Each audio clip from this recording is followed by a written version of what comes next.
How to add multiple cities clock to the lock screen on the iPhone. First, let's go back to your home screen or the lock screen. You can press on the side button here to return back to the lock screen. And on the lock screen, touch and hold. Then we go down and tap on Customize.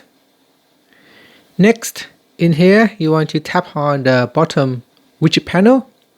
Now, if you already have widgets in this panel, you need to remove it first before you can add in additional widgets.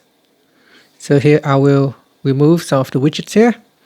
So after that, you go down and you tap on clock, then swipe across and select the small clock or the larger clock size.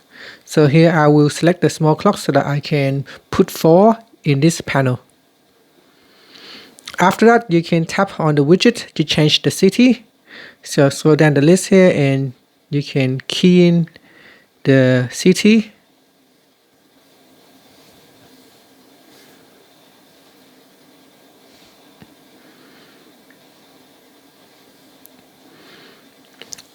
So tap on it and then you can type in the name of the city.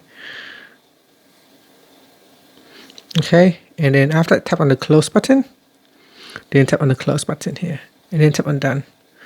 And that's it. So that is how you can add in multiple city clock to the lock screen. Thank you for watching this video. If you find it helpful, please like and subscribe to my channel for more videos.